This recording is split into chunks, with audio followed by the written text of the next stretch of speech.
मी मागे सांगितल्याप्रमाणे इथे आपल्याला भगवान रामकृष्णांची मूर्ती दिसत आहे. ही मूर्ती बेलूर मठाची आहे आणि मागे सांगितल्याप्रमाणे इटालियन मार्बलमध्ये ही मूर्ती तयार केलेली आहे.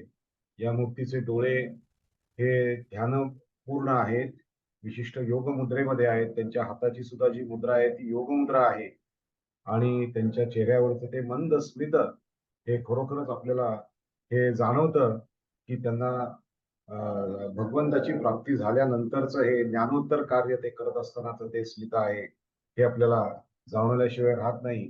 केवळ त्यांच्या मुखमंडलावरती जरी ध्यान केलं तरी माणसाचं ध्यान लागेल. आपण या सगळ्या रामकृष्णांच्या चरित्राचे 3 भाग केले होते. एका भागामध्ये त्यांचं अवतार प्रयोजन आणि कलकत्त्याला आगमन हाच भाग आपण आता बघतोय. दुसऱ्या भागामध्ये रामकृष्णांनी केलेल्या विविध साधना आणि तिसऱ्या भागामध्ये रामकृष्णांनी केलेलं कार्य अशा पद्धतीने आपण त्याचं विभाजन केलेलं आहे. सर्वप्रथम प्रार्थना म्हणूया आणि मग सुरू करूया. मी म्हणतो तुम्ही पण घरी आपला मायक्रोफोन बंद करून म्हणायला हरकत नाही. ओम स्थापकाय च धर्मस्य सर्वधर्मस्वरूपिणे अवतारवरिष्ठाय रामकृष्णाय ते नमः. जननीं शारदां देवीं रामकृष्णं जगद्गुरुं पादपद्मे तयो श्रित्वा प्रणमामि मुहुर्मुहुः. नमः श्रीयतिराजाय विवेकानन्दसूरये सच्चित्सुखस्वरूपाय स्वामिने तापहारिणे स्वामिने तापहारिणे.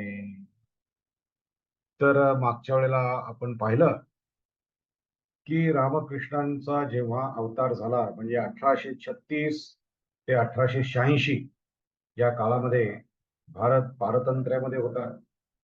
इंग्रजी राजवट होती. इंग्रजीच शिक्षक नेमले गेलेले होते आणि हे इंग्रजी शिक्षक आपल्या मुलांना इंग्रजीतून शिकवत होते आणि इंग्रजी भाषेमध्ये ते शिकवत असताना त्या शिक्षकांचा पोशाख, त्या शिक्षकांचं मॅनर्स, एटिकेट्स याचा परिणाम ह्या आपल्या भारतातल्या शेतकऱ्यांच्या मुलांवरती, भारतातल्या शहरातल्या मुलांवरती फार प्रभावाने पडायला लागला. ती मुलं अतिशय चांगला ड्रेस घालून शाळेत जात असत, टाय वगैरे घालून आणि त्यांना तिथे शिक्षण मिळाल्यानंतर ते शिक्षण सुद्धा इंग्रजच लोक देत असत.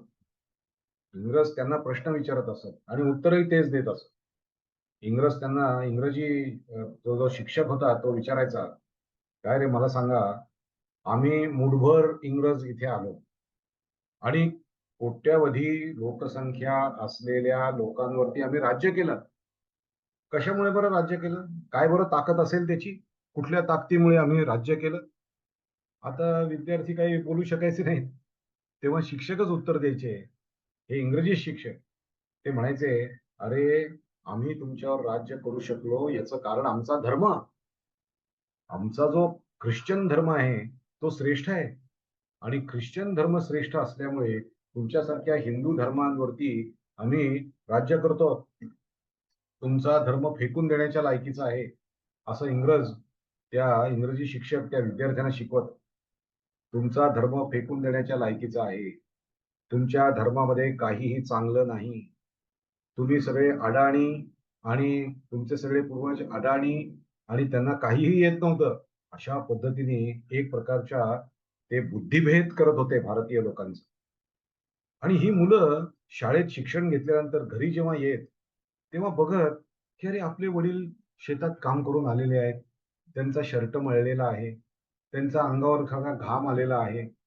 आणि ते तोडक्या-मोडक्या भाषेमध्ये मराठीत सुद्धा वाक्य वाक्य बोलत आहेत.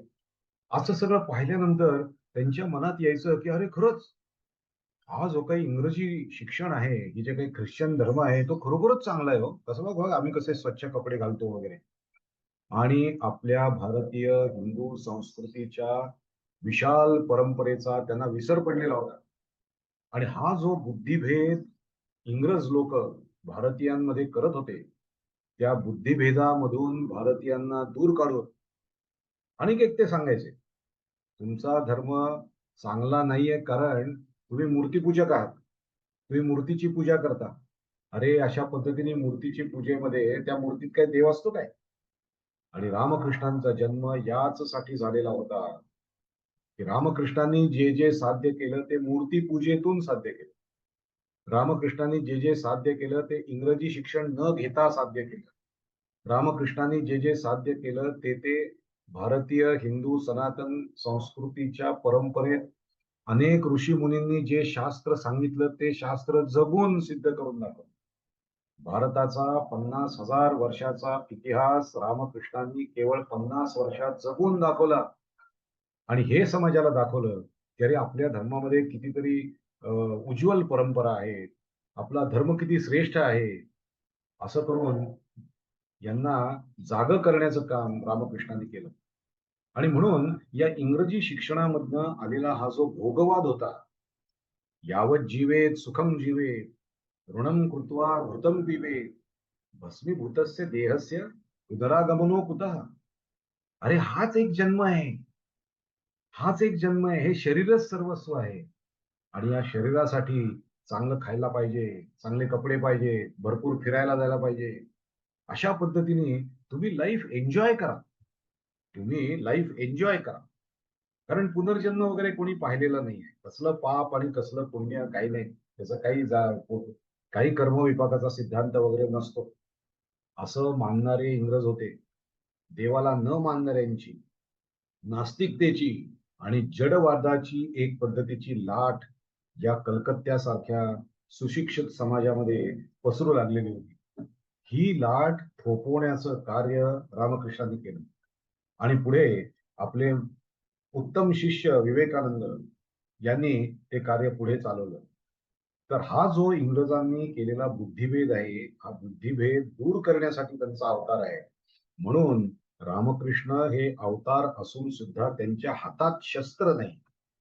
कारण या युगामध्ये शस्त्राची गरज नव्हती. या युगामध्ये इंग्रजांनी केलेला बुद्धिभेद दूर करून माणसाची बुद्धी एकाग्र करून त्याला आपल्या उज्ज्वल परंपरेचा अभिमान निर्माण करण्याची गरज होती. ते कार्य रामकृष्णांनी केलं. आपण मागच्या वेळेला रामकृष्णांची कौटुंबिक पार्श्वभूमी बघत होतो. या ठिकाणी भारताचा एक भाग हायलाइट केलेला दिसतोय. तर हा बंगाल प्रांत आहे. या बंगाल प्रांतामध्ये हा एक भाग आहे, त्याला हुगळी असं म्हणतात. हुगळी हा एक जिल्हा आहे. हुगळी हा एक जिल्हा आहे. रामकृष्णाचं पूर्वज या हुगळी जिल्ह्यामधल्या डेरे गावामध्ये राहत होते. हे डेरे गाव यामध्ये रामकृष्णांच्या पूर्वजांची 50 एकर जमीन होती. 30 खोल्यांचं घर होतं. आणि रामकृष्णांचे जे सगळं जे काही म्हणजे त्यांचं फॅमिली ट्री आहे ती आपल्याला दाखवते. माणिकराम चट्टोपाध्याय हे रामकृष्णांचे आजोबा. रामकृष्णांचे वडील हे क्षुदिराम. आणि या क्षुदिरामांचा जो मुलगा गदाधर ते आपले चरित्राचे नायक आहेत, म्हणजेच रामकृष्ण. रामकृष्णांचं नाव गदाधर ठेवण्यात आलं होतं कारण विष्णूच्या दर्शनाने आणि विष्णू म्हणले होते रामकृष्णांच्या वडिलांना म्हणजे क्षुदिरामांना की मी तुझ्या घरी जन्म घेणार आहे, असं दर्शन झालेलं आहे त्यांना. आणि म्हणून या अपत्याचं नाव गदाधर असं ठेवलेलं होतं. आपण पाहिलं की थोडस चरित्र रामकृष्णांच्या वडिलांचं पाहतोय आपण. का बरं वडिलांचं चरित्र पाहतोय? उत्तम बीजापोटी फळे रसाळ गोमटी. गोंंदवलेकर महाराज म्हणायचे, त्यांना एकदा विचारलं एकाने, काय हो, तुमची आई कशी होती? तेव्हा गोंंदवलेकर महाराज म्हणाले, अरे झाड आंब्याचं आहे, झाडाला आंबा लागलाय याचा अर्थ झाड आंब्याचं असेल हे विसरू नकोस म्हणले. त्यामुळे ही जी परंपरा त्यांच्या घरामध्ये आली, त्यांच्या वडिलांचं चरित्र किती पवित्र होतं ते समजण्यासाठी म्हणून आपण क्षुदिराम म्हणजे रामकृष्णांचे वडील यांचं थोडस चरित्रातले काही प्रसंग बघूया. म्हणजे आपल्याला कल्पना येईल किती सात्विक आणि किती देवाला मानणारे आणि देवावरती प्रेम करणारी ही लोक एक कुटुंब होतं हे कळेल. क्षुदिरामांचा जन्म 1775चा. क्षुदिराम त्या काळामध्ये ज्यांनी हुंडा घेतलेला आहे लग्नात त्यांच्या घरी पाणी सुद्धा पित नव्हते. क्षुदिराम जर पूजेला बसले तर त्यांचा वक्ष प्रदेश आरक्त होत असे. मी तुम्हाला माझा एक अनुभव सांगतो. एका सत्पुरुषांच्या घरी मी गेलो होतो. सत्पुरुष देवाची पूजा करत होते आणि देवाची पूजा करत असताना जेव्हा आरती म्हणायची वेळ आली त्यावेळेला त्यांची छाती ही आरक्त झालेली मी स्वतः पाहिलेली आहे. स्वतः पाहिलेली आहे. म्हणजे भगवंताच्या विषयीचं प्रेम, माया आणि भगवंताच्या विषयीचं जे काही एक भाव आहे तो इतका दाटून आला की त्यांची छाती आरक्त झाली. आणि म्हणून रामकृष्णांचे वडील क्षुदिराम यांची सुद्धा छाती ही अशा पद्धतीने आरक्त होत असे. या ठिकाणी क्षुदिराम पॉन्ड डेरे गावातलं याचं ओरिजिनल चित्र आहे. हे ओरिजिनल चित्र आहे त्याचं. तर या क्षुदिरामांचं जे तळ आहे, आता कसं आहे का त्या भागामध्ये म्हणजे बंगालमधल्या त्या डेरे गावामध्ये अनेक तळी आहेत अशी छोटी छोटी. त्या प्रत्येक तळ्याला काही काही नावं आहेत. त्याच्यापैकी याला क्षुदिरामांचं तळ असं म्हणलं जातं. जेव्हा क्षुदिराम या तळ्यामध्ये स्नानाला जात असत तेव्हा इतर लोकांना या तळ्यामध्ये जायला संकोच होत असे. ते आपोआप आपले आपले दूर होत असे. काही त्यांना क्षुदिरामांना काही अथॉरिटी नव्हती. ते काही चीफ मिनिस्टर नव्हते की ते आल्यानंतर सगळे बाजूला होतील किंवा ते काही म्हणजे पंतप्रधान नाही आहेत की जे आल्यानंतर सगळे बाजूला होतील. परंतु लोक त्यांना आदराने त्यांच्या संपूर्ण चारित्र्याचा प्रभावाने लोक त्या तळ्यापासून दूर होत असत आणि क्षुदिरामांना प्रथम स्नान करायला परवानगी देत म्हणजे वाट करून देत असत. आणि क्षुदिराम जर एका मार्गाने जायला लागले तर लोक आपोआप दूर होत असत आणि विनम्रतेने नमस्कार करत असत. इतकं सन्माननीय, आदरणीय असं ते व्यक्तिमत्व होतं. माननीय आणि आदरणीय यामध्ये फरक आहे बरं.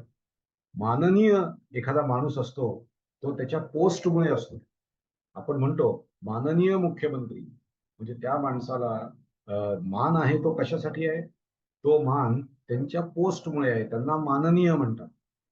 पण आदरणीय माणूस तो असतो की जो पोस्ट गेल्यानंतर सुद्धा लोकांच्या आदराला म्हणजे आदराला पुरून म्हणजे लोकांचा आदर तो प्राप्त करतो. त्याला आदरणीय म्हणतात.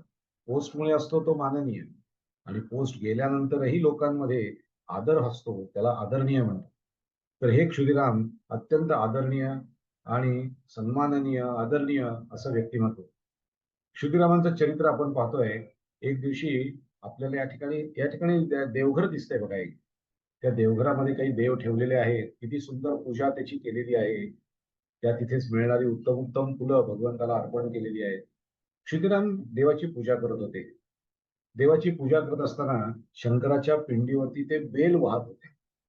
बेल वाहत असताना त्यांच्या लक्षात आलं की अरे अरे आता हे उन्हाळ्याचे थोडे दिवस आहेत त्यामुळे बेल थोडेसे सुकलेले आहेत आणि हे सुकलेले बेल मी शंकराला अर्पण करतोय याचं शल्य त्यांच्या मनात राहिलं. पूजा पूर्ण झाली पण शल्य मनात राहिलं की आपण आज शंकराला ताजे बेल वाहिले नाही.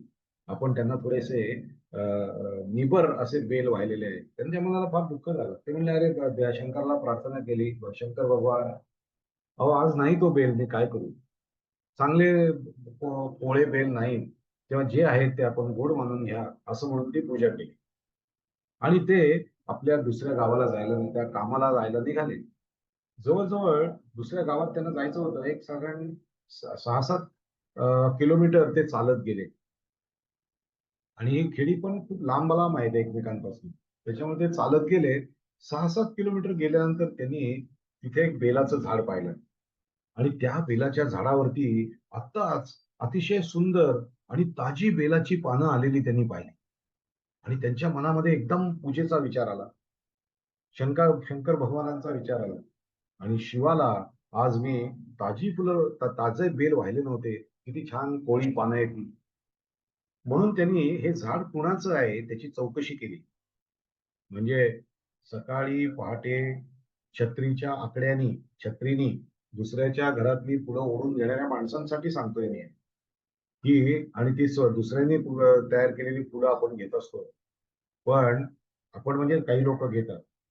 तर रामकृष्णांचे वडील क्षुदिराम हे त्या ठिकाणी त्या कोणाचं झाड आहे त्याची चौकशी केली. त्या मालकाची परवानगी घेतली की मला पूजेसाठी थोडी बेलाची पानं पाहिजे, पोळी तर तुम्ही घेऊ का? ते हो म्हणाल्यानंतर त्यांनी एक डबा घेतला बाजारातून. त्या डब्यावरती एक चांगलं कापड अंतरलं. त्या कापडाला थोडं ओलं केलं आणि जी फुलं आहेत, अरे देवाला व्हायची ती, देवाला व्हायची ती. त्या पावित्र्याने त्यांनी अतिशय कोळी कोळी पानं त्या डब्यामध्ये ठेवली, डबा बंद केला आणि पुन्हा 6-7 किलोमीटर परत आले. परत येऊन त्यांनी परत स्नान केलं आणि पुन्हा अंघोळ करून देवाची पूजा करायला बसले आणि त्यावेळेला शंकर भगवानांना ती कोळी पानं वाहिली आणि पुन्हा प्रार्थना केली, भगवान आधी वाहिलेली पानं थोडी निबर होती, पण आता कोळी पानं तुम्हाला मला पाहिली मिळाली आणि कोळी पानं वाहतोय याचा आपण आता स्वीकार करा. लक्षात घ्या, पूजा म्हणजे सर्कस नव्हे. पूजा म्हणजे एक प्रकारच्या भावाचं म्हणजे प्रगटीकरण आहे. अंतरंगातल्या भगवंताच्या विषयी असलेल्या आदराचं प्रगटीकरण म्हणजे पूजा आहे. भगवंताशी साधलेला संवाद म्हणजे पूजा आहे. आणि ती पूजा त्यांनी परत केली. लक्षात घ्या की किती देवाबद्दलचा भाव होता. लौकिक जगतापासनं किती ते स्वतःला अलिप्त करून घेतलेलं होतं. आता 6 किलोमीटर गेलेला माणूस काही कामासाठीच गेला असेल, पण त्या कामाचा विचार नाही, सतत पूजेचा विचार. म्हणून हा बेल प्रसंग वाहण्याचा जो प्रसंग आहे तो अतिशय चांगला प्रसंग आहे. एकदा एकदा ते बाहेर जात असताना रामकृष्णांचे वडील क्षुदिराम बाहेर चालले होते आणि मेदिनीपूरला आपल्या भाच्याच्या घरी जात होते. तर जात असताना थोडेसे थकले आणि थकल्यानंतर त्या ठिकाणी त्यांना असं वाटलं की एखाद्या झाडाखाली आपण आता थोडी विश्रांती घ्यावी. म्हणून त्यांनी झाडाखाली एक दगड पाहिला. तो दगड उशाला घेतला आणि ते तिथे झोपी गेले. थोड्याच वेळात त्यांना गाढ झोप लागली आणि गाढ झोपेमध्ये त्यांना दर्शन झालं. ते रामाचं दर्शन झालं. रामशिळेचं दर्शन झालं, की ज्याला रघुवीर शिला म्हणतात. आणि ती रघुवीर शिला त्यांच्याशी स्वप्नात बोलली आणि त्यांनी सांगितलं की अरे मी इथे असाच पडलेलो आहे, तू मला तुझ्या घरी घेऊन चल आणि तुझ्या अत्यंत पवित्र आणि अतिशय सात्विक हाताने माझी पूजा कर. मला तुझ्या घरी पूजेचा आनंद घ्यायचा आहे. असं म्हणून तो तो जो प्रसंग होता तो प्रसंग त्यांच्या त्यांच्या स्वप्नातनं गेला. ते जागे झाले. जागे झाल्यानंतर अवतीभोवती पाहिलं. त्यांनी पाहिलं की कुठे बरं हा रामशिला कुठे असेल म्हणून त्यांनी पाहिलं. तर एके ठिकाणी एक नाग फणा काढून त्या शिलेच्या वरती एक फणा काढून बसलेला होता. त्यांनी ओळखलं की त्या फण्याच्या खाली असलेली जी शिळा आहे तीच रघुवीर शिळा आहे. आणि म्हणून त्यांनी ती रघुवीर शिला घेतली आणि आपल्या देवघरात ठेवली. या ठिकाणी आपल्याला ही रघुवीर शिला त्यांच्या देवघरामध्ये ठेवलेली दिसत आहे. आजही या रघुवीर शिलेची पूजा नित्य नियमाने तिथे होत असते. म्हणजे हा जो प्रसंग आहे हा एक दैवी प्रसंग आपल्या लक्षात येईल. क्षुदिराम म्हणजे खरोखरच त्या गावाचं भूषण होतं. क्षुदिरामांना डेरे गाव सोडावं लागलं. 50 एकर जमीन आणि 30 खोल्यांचा मोठं घर त्यांना सोडावं लागलं. का बरं सोडावं लागलं? तर या डेरे गावामध्ये रामानंद राय नावाचा एक जमीनदार राहत होता आणि हा रामानंद राय अतिशय दुष्ट होता. लांड्या लबाड्या करणारा होता. दुसऱ्यांना फसवून त्यांची प्रॉपर्टी लुबाडणारा होता. अशीच रामकृष्णांच्या शेताच्या शेजारी क्षुदिरामांच्या शेताच्या शेजारी एक शेत होतं आणि त्या शेताला लागूनच एक रामानंद रायचंही शेत होतं. म्हणजे रामानंद रायांचं शेत आणि क्षुदिरामांचं शेत यांच्यामध्ये एक शेत होतं. तर क्षुदिरामाला ते शेत लाटायचं, या रामानंदांना हे त्यांचं शेत लाटायचं होतं. म्हणून रामानंदांनी क्षुदिरामांच्याकडे जाऊन सांगितलं की क्षुदिरामांना सांगितलं की तुम्ही उद्या ते जे लोकपंचायत असते तिथे येऊन माझ्या बाजूनी साक्ष द्या आणि सांगा की हे शेत त्या दुसऱ्या शेतकऱ्याचं नाही आहे, हे रामानंद रायचंच शेत आहे, असं तुम्ही उद्या येऊन सांगा. क्षुदिरामांना ते खोटं बोलायला प्रवृत्त करत होते. वास्तविक पाहता ते शेत त्या गरीब शेतकऱ्याचंच होतं, दुसऱ्या रामानंद रायचं शेत नव्हतं. पण रामानंद रायनी क्षुदिरामांना सांगितलं जर तुम्ही उद्या येऊन माझ्या बाजूने साक्ष दिली नाही तर मी तुम्हाला भरपूर त्रास देईन आणि तुमचं काही बरं वाईट सुद्धा करू शकेल. आता या रामानंद रायशी कोण भांडत बसणार? या रामानंद रायसाठी खोटं कोण बोलणार? सत्यनिष्ठा इतकी होती की क्षुदिरामांनी त्याच रात्री ते गाव सोडलं. ज्या ठिकाणी जी पडीक एक जागा दिसते आपल्याला, ते रामानंद राय जमीनदाराचं घर आहे. पूर्वी तिथे जमीनदार राहत होते. आता एक भग्न अवशेष त्याचा राहिलेला आहे. त्यानंतर रामानंद रायांचंच हे घराचा दुसऱ्या बाजूने घेतलेला फोटो आहे, तो आपल्याला दिसेल. त्यानंतर त्यांनी क्षुदिरामांनी डेरेगाव सोडलं. 50 एकर जमीन, 50 खोल्यांचं घर, 32 खोल्यांचं घर सोडून दिलं आणि ते म्हणले मी खोटं नाही सांगणार, मी खोटं बोलणार नाही. आणि म्हणून त्यांनी ते घर सोड आणि याच्याशी कोण भांडत बसणार? सगळं जीवन भांडण्यामध्ये जाईल. हा माणूस इतका दुष्ट आहे की तो काही करू शकेल, आपल्या मुलाबाळांना त्रास देईल. म्हणून त्यांनी ते गावच सोडून दिलं आणि गाव सोडून ते चालत चालत आले. ते कामारपुकूरला आले. कामारपुकूरला आल्यानंतर श्रीरामांचे एक मित्र तिथे राहत होते. त्यांचं नाव सुखराम गोस्वामी. मैत्री काय असते आणि ती कुठल्या पातळीवर पाळावी लागते ते आपल्याला या सुखराम गोस्वामींच्याकडनं कळेल. सुखराम गोस्वामी हे रामकृष्णांचे वडील क्षुदिरामांचे मित्र. क्षुदिराम रस्त्याने चालले होते आणि म्हणजे सुखराम गोस्वामी आपल्या पडवीमध्ये बसलेले होते आणि जात असताना हे आपल्याला तिथं खेडं दिसेल, हे तळं दिसेल, त्याच्या पाठीमागे ज्या झोपड्या आहेत त्या कामार पुकूर. कामार म्हणजे लोहार, कामार पुकूर, पुकूर म्हणजे तळ. कामार पुकूर म्हणजे लोहारांचं तळ. म्हणजे लोहार समाजातली लोक ज्या ठिकाणी आपलं पाणी भरतात किंवा वापरतात, त्या लोहार समाजाच्या लोकांसाठी वापरायचं तळ म्हणजे कामारपुकूर. त्या कामारपुकूरला हे सुखराम गोस्वामी आपल्या घराच्या पडवीमध्ये बसले होते. त्यांनी रस्त्यावर पाहिलं तर क्षुदिराम, त्यांची पत्नी, अजून रामकृष्णांचा जन्म झाला नव्हता आणि त्यांचा मोठा मुलगा असे सगळे रस्त्याने चालत चाललेत. क्षुदिरामांना चालत पाहिलेलं पाहून क्षुदिरामांना त्यांनी घरात बोलवलं आणि सुखराम गोस्वामींनी त्याला विचारलं, अरे क्षुदिराम, तुझं असं काय झालं? तुझं डेरे गावामधनं तू इकडे कुठे चालत चाललंय सगळं सामान वगैरे बरोबर घेऊन? तेव्हा क्षुदिरामांनी घडलेली घटना सांगितली आणि ते म्हणाले की आता जिथे मला आसरा मिळेल तिकडे मी चाललोय. मी ते गाव सोडून दिलं कारण मला खोटं बोलणं शक्य नाही, मी खोटं बोलणार नाही. असे सत्यवचनी असलेले क्षुदिराम सुखराम गोस्वामींना म्हणाले, आता जिथे कुठे आसरा मिळेल तिकडे मी जाईन. सुखराम गोस्वामी हे क्षुदिरामांचे मित्र होते. ते क्षुदिरामांना म्हणाले, अरे दुसरीकडे कशाला, आता कुठे आसरा शोधायला लागतोस, तू माझ्याच घरी राहा. असं म्हणून स्वतःच्या मित्राला स्वतःच्या घरात जागा दिली. त्याची मित्राची बायको, मित्राची मुलं, क्षुदिराम त्यांच्या घरामध्ये राहायला लागले. हा जे सुखराम गोस्वामी होते त्यांनी एक दिवशी असं चिंतन केलं की अरे, क्षुदिराम माझे मित्र आहेत म्हणून ते आज इथे राहत आहेत, पण माझा मुलगा यांना राहायला देईल का इथे? का देईल? तो हाकलून देईल. जर मग मी मेल्यानंतर माझा मुलगा त्यांना हाकलून देईल. आणि म्हणून सुखराम गोस्वामी यांनी दुसऱ्या दिवशी कागदपत्र तयार केली आणि कागदपत्र तयार करून आपलं जे घर आहे ते घर, त्यातला काही भाग श्रीरामांच्या नावानी करून दिला. ते कोर्टात गेले, कोर्ट कचेऱ्या केल्या आणि त्याच्यातले जे काही कागदपत्र आहेत, दस्तऐवज, ते बदलून स्वतःच्या घरातला काही भाग क्षुदिरामांना राहण्यासाठी कायदेशीर दृष्ट्या लिहून दिला. आणि तो क्षुदिरामांनी लिहून दिलेला जो भाग होता, क्षुदिरामांना मिळालेला जो भाग होता, तोच पुढे रामकृष्ण मठाने घेतला आणि आज त्या ठिकाणीच रामकृष्णांचं एक मंदिर स्थापन झालेलं आहे. सुखराम गोस्वामीला एक दिवशी वाटलं की अरे, आपण क्षुदिरामांचा राहण्याची सोय केली, पण त्यांचं खाण्यापिण्याचं काय? त्यांची पत्नी आहे, त्यांची मुलं आहेत, त्यांचं कुटुंब आहे. मग सुखराम गोस्वामींनी असं ठरवलं की आपली जी शेती आहे त्या शेतीतला काही भाग सुद्धा त्यांना देऊन टाकावा. म्हणजे क्षुदिराम तिथं शेती करतील आणि आपला गुजारा करतील.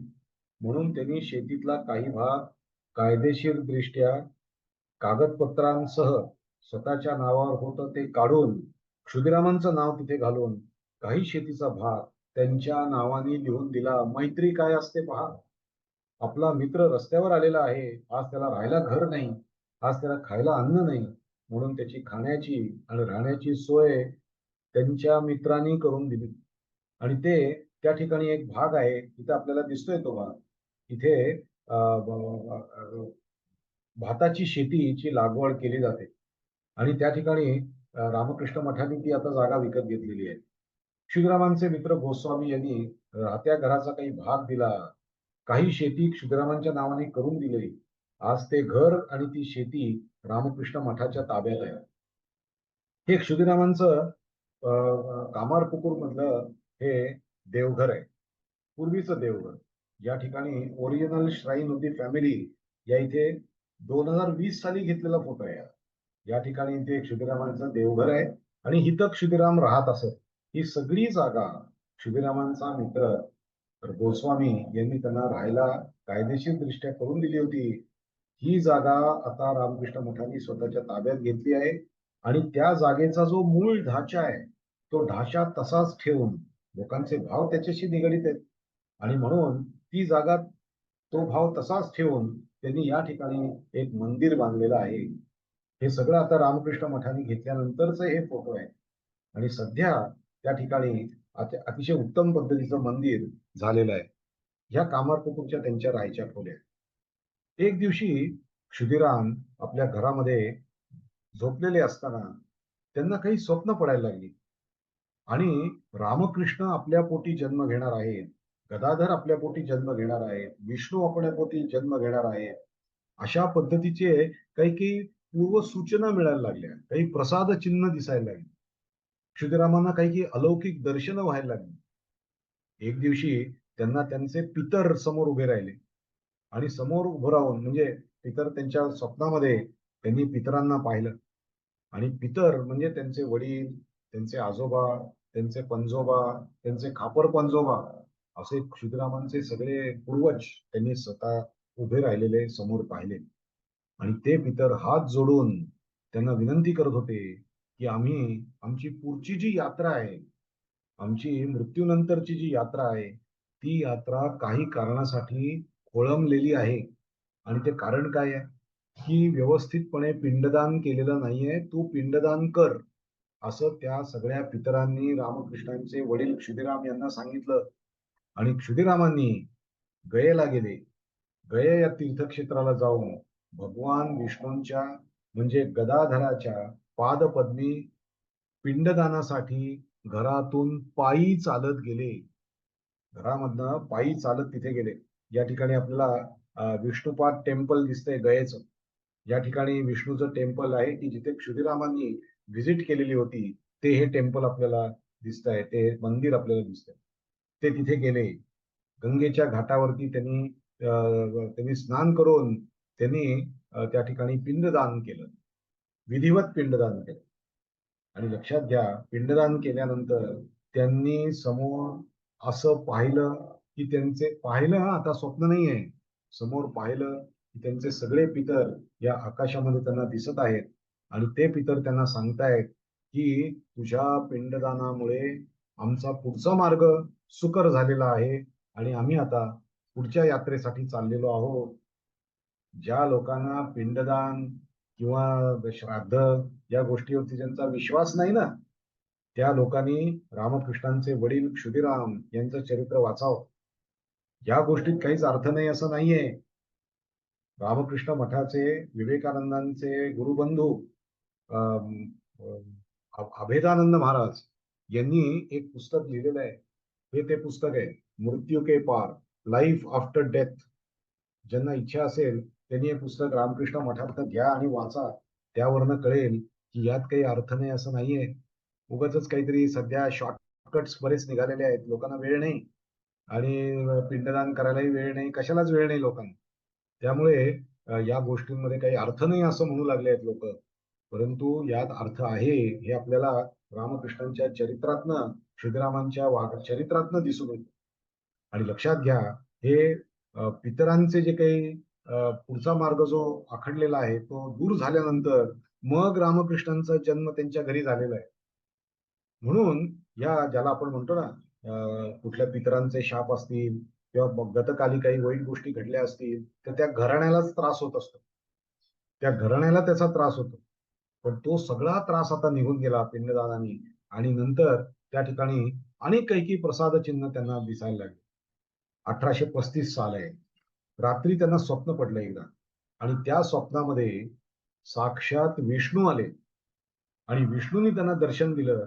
शंख चक्र गदा पद्म अशा पद्धतीचे ते विष्णू समोर उभे राहिले. उत्तम मुकुट घातलेला आहे आणि समोर त्यांचा असलेला चेहरा त्यांनी पाहिला, आणि चतुर्भुज असलेले असे विष्णू समोर आले. आणि विष्णूंनी त्यांना सांगितलं श्रीरामांना की मला तुझ्या घरी जन्म घ्यायचा आहे, मी तुझ्या घरी जन्म घेणार आहे.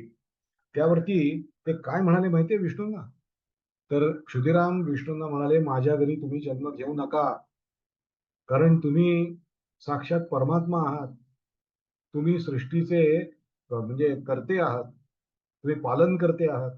आता तुम्ही माझ्या घरी जन्म घेतला तर तुमचं जे काही सगळ्या गोष्टी करायला लागतील, तुमचा प्रसाद किंवा तुमचे शयन किंवा त्या काही मी करू शकणार नाही, कारण मी फार गरीब आहे. मी अत्यंत गरीब आहे, मी काही करू शकणार नाही. माझ्या घरी तुम्ही जन्म घेऊ नका, कुठल्या तरी श्रीमंत माणसाच्या घरी जन्म घ्या, माझ्या घरी घेऊ नका. पण विष्णूंनी त्यांना सांगितलं की तू त्याची काळजी करू नको, मी तुझ्या घरीच जन्म घेणार, मला तुझीच सेवा घ्यायची आहे. आणि मी तुला जी सोय वाटते की माझी सोय करण्याचा तुला प्रश्न जो आहे, ती माझी सोय मी करून घेईन, तू काळजी करू नको, पण मी तुझ्याच घरी जन्म घेणार. आणि झालंही तसंच, की त्यांच्या पोटी अपत्य जन्माला आल्यानंतर विष्णूंनी त्यांच्या घरात जन्म घेतल्यानंतर त्यांच्या एका नातेवाईकांनी एक गाय आणून दिली, आणि ती गाय आणून देऊन त्या गायीच्या दुधावरती त्या मुलाचं पोषण झालेलं आहे. म्हणजे देवानीच त्यांची सोय त्यांची करून घेतली. इकडे चंद्रमणी देवींना सुद्धा अलौकिक दर्शन व्हायला लागली. क्षुदिराम तर गयेला गेलेले होते, चंद्रमणी देवी इकडेच कामारपुकुरला होत्या. आपल्याला इथे दिसेल की हे त्यांचं घर आहे रामकृष्णांचं, म्हणजे क्षुदिरामांचं घर. आता रामकृष्णांचा जन्म झालेला नव्हता अजून. हे क्षुदिरामांच्या घराच्या जवळ एक युगी शिव, हे शिवाचं मंदिर आहे. जवळ आहे, अगदी घराच्या अगदी जवळ या ठिकाणी शिव मंदिर आहे. चंद्रमणी देवी त्या शिव मंदिरामध्ये पूजेसाठी आणि बेल अर्पण करायला गेलेल्या होत्या आपल्या मैत्रिणीच्या बरोबर.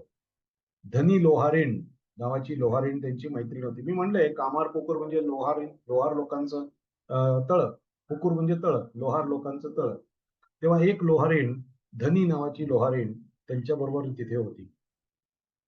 चंद्रमणी देवींनी बेल अर्पण केले, शंकराच्या समोर प्रार्थना केली, आणि त्यांना असं जाणवलं की एक प्रचंड प्रकाशाचा झोत त्या मंदिरातून, त्या पिंडीमधनं बाहेर येत आहे. प्रचंड प्रकाशाचा झोत. आणि तो जो प्रकाशाचा झोत आहे तो अत्यंत वेगाने या चंद्रमणी देवींच्या उदरात प्रवेश करत आहे. आणि त्या आघातामुळे चंद्रमणी देवी कोसळल्या, बेशुद्ध झाल्या. आणि त्या धनी लोहारणीने थोडस पाणी घेतलं, त्यांच्या चेहऱ्यावरती शिंपडलं, त्यांना आधार दिला, आणि जवळच असलेलं जे घर आहे त्या घरामध्ये त्या त्यांना परत घेऊन गेल्या. आणि त्यावेळेला चंद्रमणी देवींना असं वाटलं की आता त्यांना गर्भधारणा झाली आहे, असं त्यांना जाणवलं. हा जो प्रसंग आहे तो प्रसंग ज्या ठिकाणी घडला ते आपल्याला मंदिर या इथं शिवाचं पिंड दिसत आहे, आणि ती शिवाची पिंड ज्या मंदिरात आहे ते मंदिर सुद्धा इथे आपल्याला दिसत आहे. Yogi Shiva temple at Kamarpukur, image of lord Shiva inside the temple. आपल्या असं लक्षात येईल की आपण शिवमंदिर बघतो तसंच एक शिवमंदिर हे आहे. पण या शिवमंदिरातल्या शिवाच्या पिंडीला जागृत करून त्या शिवाच्या पिंडीकडनं एक अनुग्रह घेणं, याच्यासाठी जे भाव लागतो तो भाव चंद्रमणी देवी जवळ होता. चंद्रमणी देवी म्हणजे क्षुदिरामांच्या पत्नी. क्षुदिरामांच्या पत्नींना सुद्धा अनेक दर्शनं व्हायला लागली, अनेक काही अलौकिक दर्शनं झाली. क्षुदिरामांच्या पत्नीचे डोहाळे सुद्धा दिव्य होते. त्यांना डोहाळ्यामध्ये अनेक देवदेवतांची दर्शनं होत असत. रामाचं दर्शन, कृष्णाचं दर्शन, हनुमंताचं दर्शन, अशी देवदेवतांची दर्शनं होत असत. चंद्रमणी देवी त्या देवांशी बोलत असत. असं जाणवे इतरांना की चंद्रमणी देवींच्या अंगामधून एक प्रकारचा विलक्षण अलौकिक असा सुगंध बाहेर पडत आहे आणि सगळं घर त्या एका विशिष्ट सुगंधामुळे दरवळत आहे. हा ईश्वराच्या दर्शनाचा सुगंध आहे हे लक्षात घ्या. आणि त्यांना सारखं वाटे की आपण काहीतरी दान धर्म करावा, गोरगरिबांना अन्न वाटावं, गोरगरिबांना कपडे वाटावे, असा सगळा त्यांना अनुभव येऊ लागला. इकडे क्षुदिराम गयेहून परत आले. चंद्रमणी देवींना ते भेटले. चंद्रमणी देवींनी साक्षातच त्यांना आलेले अनुभव हे क्षुदिरामांना सांगितले. क्षुदिरामांनी सुद्धा आपल्याला आलेले जे काही पिंडदानाचे अनुभव आहेत, पितरांचे अनुभव आहेत, ते सगळे सांगितले चंद्रमणी देवींना. आणि नंतर क्षुदिरामांनी चंद्रमणी देवींना सांगितलं की तुला जे अनुभव आलेले आहे ते कोणाला सांगू नकोस, ते गुप्त ठेव. अध्यात्मामध्ये ही गोष्ट फार महत्वाची आहे की आपल्याला झालेली दर्शनं, आपल्याला आलेले दैवी अनुभव हे कोणाशीही सांगायचे नसतात, हे कोणाशी शेअर करायचे नसतात. भगवंतानी आपल्याला दिलेला तो अनुभव आपल्या हृदयामध्ये साठवून तो आपल्या हृदयामध्ये जितका आत आत आत उतरेल आणि आपलं वर्तन आणि आपली जी काही म्हणजे आपला जो अप्रोच आहे, ऍटिट्यूड आहे, तो कसा बदलेल, माझ्या अंतरंगामध्ये परिवर्तन कसं होईल, या परिवर्तनासाठी हा अनुभव हृदयात अगदी ड्रिल व्हायला पाहिजे आणि माझं अंतरंग परिवर्तन व्हायला पाहिजे. अशा पद्धतीने त्या अनुभवाचा वापर आपण केला पाहिजे. परंतु आपण हे अनुभव दुसऱ्यांना सांगतो आणि दुसरे म्हणतात अरे काय मस्त अनुभव आला वगैरे, आणि नथिंग फेल्स लाईक सक्सेस, अशा पद्धतीने दुसऱ्यांना सांगायला लागलात की भगवंत म्हणतो अरे माझ्या दर्शनाचा एवढूसा अनुभव तू सहन करू शकला नाहीस, गुप्त ठेवू शकला नाहीस. मी तुला अनेक गुप्त गोष्टी सांगणार होतो, पण आता मी तुला सांगणार नाही. मग ते अनुभव येणं बंद होतं. सध्या आध्यात्मिक संस्थांमध्ये एक वेडखूळ चालू आहे, बावळटपणा चालू आहे, आणि तो म्हणजे काय काय अनुभव आले ते सांगा. मग कोणीतरी सांगतो की मला निळा प्रकाश दिसला, कोणीतरी म्हणतो की मला इंद्रधनुष्यासारखे रंग दिसले, आणि एका सामान्य माणसाला वाटायला लागतं की अरे मला ते निळा रंगही दिसत नाही, धनुष्य इंद्रधनुष्यही दिसत नाही, हे नकोच आता हे अध्यात्म वगैरे काही काही आपल्याला प्राप्त होत नाही. अरे असं नसतं बाबा. हे इतरांना अनुभव सांगून तुम्ही स्वतःचंही नुकसान करत आहात. त्याचप्रमाणे दुसऱ्याही लोकांचं तुम्ही नुकसान करत आहात. कशाला अनुभव शेअर करायचे? तुम्ही तुमच्याजवळ ठेवा काय अनुभव आलेत ते. यालाही ते अनुभव येतील. याला आलेले अनुभव तुम्हाला आलेले नाही, तुम्हाला आलेला अनुभव दुसऱ्याला आलेले नाही. प्रत्येकाला एक विशिष्टच अनुभव द्यायला भगवंताची कल्पकता काही सीमित नाही आहे. भगवंत इतरांना वेगवेगळ्या पद्धतीने अनुभव देऊ शकतो. या ठिकाणी आपल्याला दिसतंय या कामारपुकुर या गावामध्ये अत्यंत तुमची नजर जाईल तेवढी शेतच आहेत, भाताची शेत. आणि या ठिकाणी रामकृष्णांची एक खोली दिसते, म्हणजे क्षुदिरामांची खोली. तर अशा पद्धतीने आता ही क्षुदिरामांची जी खोली आहे रामकृष्ण मठाने घेतलेली आहे, आणि त्याच्यामधला जे बेसिक स्ट्रक्चर आहे ते ढाचा तसाच ठेवून त्यांनी या ठिकाणी त्याची डागडुजी केलेली आहे की आता या ठिकाणी पाऊस पडला तरी त्याची झीज फार होणार नाही. आता बघा इथे त्यांनी व्यवस्थित त्याचे जे काही वरची झावळ्या आहेत त्या बांधलेल्या आहेत, त्याला एक कंपाऊंड घातलेलं आहे. अशा पद्धतीने आपल्या गुरुच्या वास्तू कशा जपून ठेवाव्यात याचा वस्तुपाठ रामकृष्ण मठाकडनं शिकण्यासारखा आहे. रामकृष्णांची फॅमिली जिथं राहत होती, कुटुंब राहत होतं, त्या या खोल्या त्या ठिकाणी असलेलं त्यांचं देवघर. 17 फेब्रुवारी 1836 गदाधराचा जन्म झालेला आहे. भगवान विष्णूंच्या दर्शनामुळे आणि भगवान विष्णूंनी माझ्या घरी तुझ्या घरी मी जन्म घेणारे सांगितल्यामुळे क्षुदिराम आणि चंद्रमणी देवी म्हणजे रामकृष्णांचे आई वडील यांनी नव आलेल्या अपत्याचं नाव गदाधर असं ठेवलेलं आहे. गदाधर हे विष्णूचं नाव आहे. शके 1757 फाल्गुन शुद्ध द्वितीया म्हणजे 17 फेब्रुवारी 1836 या दिवशी त्यांना त्यांना अपत्य प्राप्त झालं, ज्याचं नाव गदाधर ठेवलं पुढे, की जे आपले चरित्र नायक रामकृष्ण परमहंस. बुधवारी पहाटे जन्म झालेला आहे त्यांचा. आणि म्हणून आपल्याला आढळेल बऱ्याचशा रामकृष्ण मठांमध्ये बुधवारी रामकृष्णांना पिवळं वस्त्र नेसवतात, पिवळं वस्त्र नेसवतात. कारण रामकृष्णांना चाफा फार आवडायचा.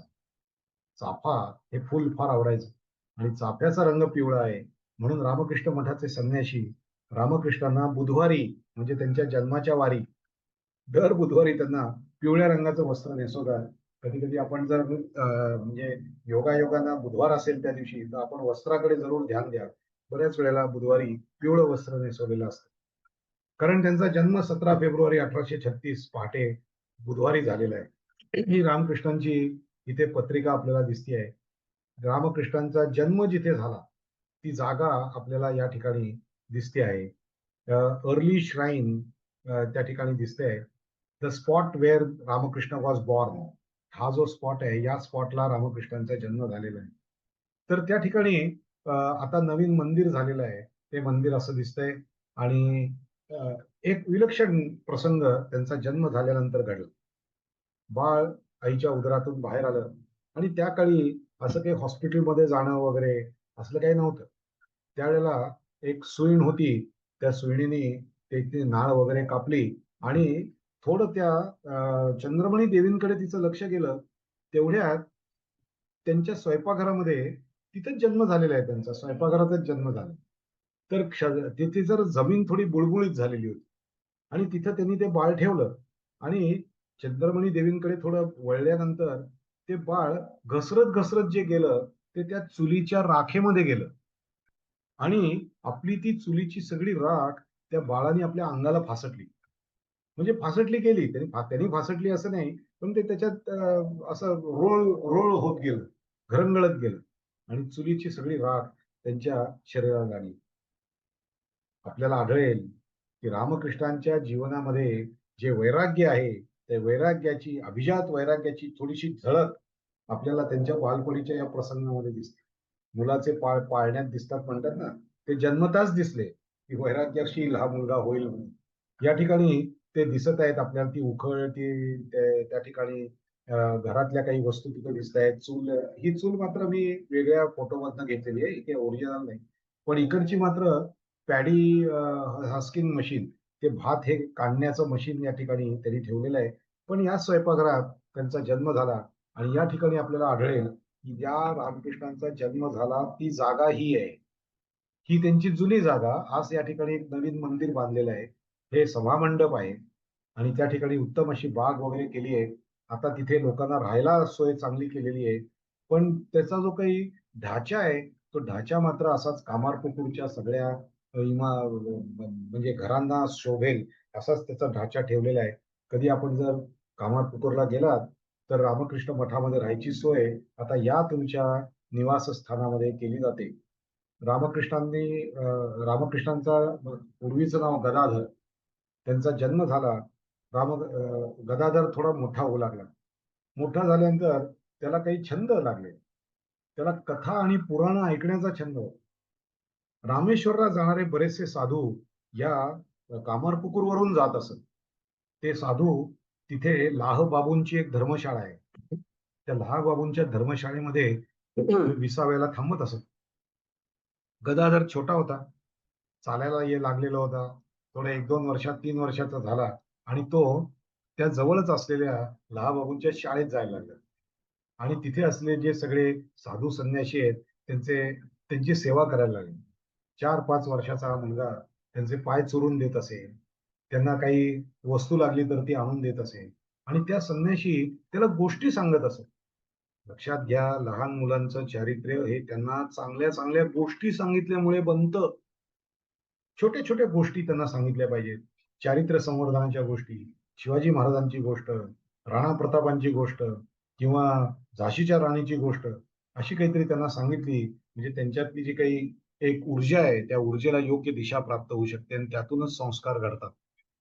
तेव्हा या अशा गोष्टी ऐकत असत, आणि त्या ठिकाणी साधूंकडून या गोष्टी ते ऐकत असत. त्याचप्रमाणे त्यांना कुंभाराच्याकडे जाऊन मातीकाम करण्याची त्यांनी स्किल शिकून घेतलं होतं. ते कुंभाराच्याकडे जाऊन ते मातीकाम शिकून घेतलं. मूर्ती कशा बनवायच्या ते शिकले, आणि उत्तम मूर्ती रामकृष्ण बनवत असत. अतिशय उत्तम. या त्यांच्या स्किलचा, या त्यांच्या कलेचा उपयोग पुढे कसा झाला ते आपण पाहणार आहोत. पण त्याचा उगम इथे आहे. या सगळ्या गोष्टी लहानपणी त्यांनी शिकून घेतल्या. आणखीन त्यांनी नवीन नवीन काय काय शिकलं. रामकृष्णांच्या म्हणजे गदाधराच्या जीवनातले आणखीन प्रसंग काय आहे हे पाहायला आपल्याला मात्र आता पुढच्या बुधवारपर्यंत थांबायला लागेल. मला वाटतं की एक 3-4 मिनिटं राहिली आहेत. तेवढ्या वेळामध्ये समारोप आणि इतरांची थोडी काही मतं सांगायला थोडा वेळ लागेल हे लक्षात घेऊन मी आता माझ्या वाणीला विराम देतो आणि याच्या पुढचा भाग आपण पुढच्या गुरुवारी पाहू. शेअरिंग स्टॉप करतो. धन्यवाद. आपण शांत चित्ताने ऐकलं त्याबद्दल सगळ्यांच्या हृदयस्थ परमेश्वराला प्रणाम करतो आणि शांती मंत्र म्हणून माझ्या वाणीला विराम देतो. ओम शांती शांती शांती. हरि ओम तत्सत. श्रीरामकृष्णार्पणमस्तु.